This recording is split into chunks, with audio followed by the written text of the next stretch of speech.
Fanboys, it's Carly and I'm back again with another edition of What I Found at Fanboys. Before I show you what I found this time, I'd like to take one last chance to remind you to join us tomorrow at our location on Camp Bowie Boulevard, where we will be welcoming SAM De La Rosa, Marvel and DC artist who will be signing comics and meeting and greeting fans from noon until 6. We'll also be having a pop swap and Hot Wheels drag race, so you don't want to miss it.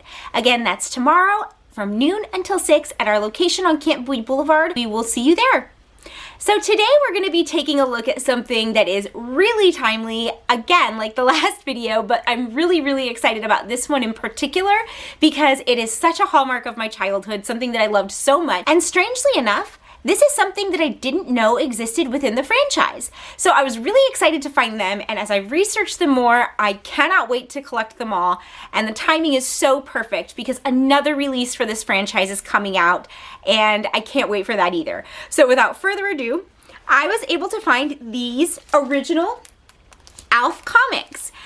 So for those of you who were around in the 80s and 90s, you know that this show was a huge hit. It's basically a fish out of water story about an alien who lands on Earth and moves in with a family, and they sort of keep him hidden from the world, and he's a part of their family, but it's just all the weird stuff that he does. It's a silly comedy that was insanely popular. I never knew that there was a comic book series that went along with ALF. This ran from 88 to 92. There were 50 issues, there were 3 specials, 3 holiday editions, and then like 1 annual. And it was run by Marvel. So these were a really surprising find to me. And when I started to look into the series, I found out that there were a couple of key issues. One in particular, issue number 48, was especially controversial because of an inappropriate cover. So the cover was released, it was shipped out nationally to all of the stores. Some people were able to pick it up, and then Marvel determined after the fact that they felt that it was inappropriate and recalled it. So that cover now is going for upwards of $2,000 depending on if it's graded and where you can find it from. It absolutely has become a grail piece of mine now that I know that this series exists. Comic books have always been sort of the heart and soul of my collection, even though I mostly review toys. Toys I started collecting via comics. Comics I started collecting via television shows and movies that I loved. So having this is just really an iconic moment for my childhood, and I cannot wait to get my hands on that issue. As soon as I do, I will make a video to share it with you guys. But these comics are really cool. So the format of these is a little bit different than what we're used to seeing. The company IDW typically handles these more sort of pop culturally relevant titles now. They've done series such as Gem, Rainbow Bright, My Little Pony, Transformers, crossovers with those. So anything that you're kind of seeing on TV, they did, or popular movies, they did Edward Scissorhands, they did Orphan Black. That's kind of the company that does those overall now, and they do linear storylines that are often an extension of the storyline of the show itself. So it'll be like an additional season outside of the series that continues the story further.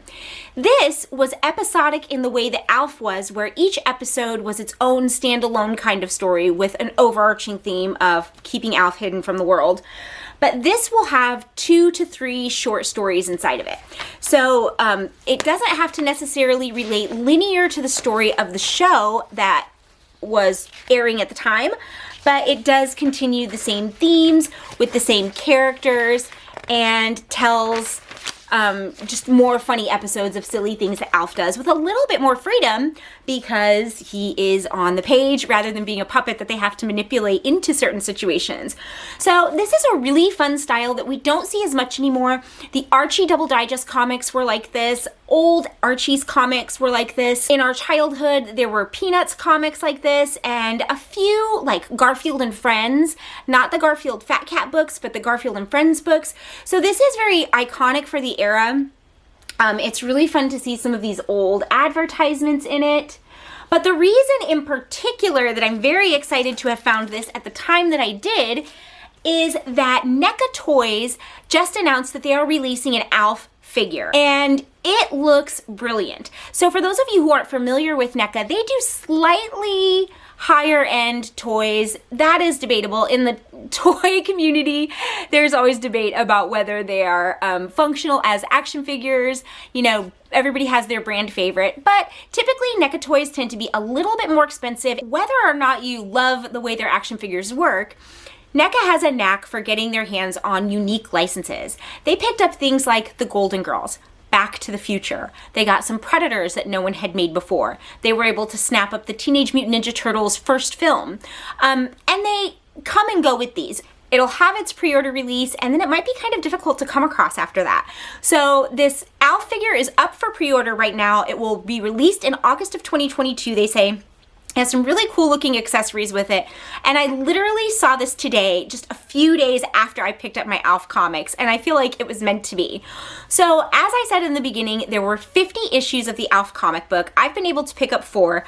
I've already located a couple online of the issue 48. I'm going to try to go visit some of those in person and see if I can flesh out this collection, but I'm really excited to have an accompanying action figure to go with it. Let me know what kinds of licenses, what kinds of figures and comic books you guys love to have from back in your childhood. Is there anything that you watched and loved that you like to have your hands on?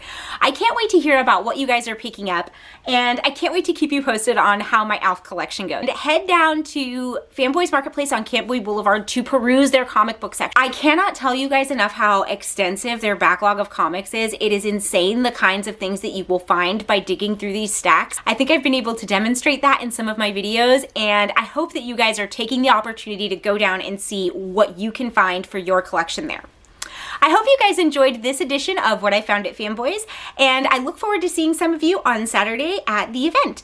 Thank you so much for watching my videos, and I will be back on Tuesday with another one. Bye, friends!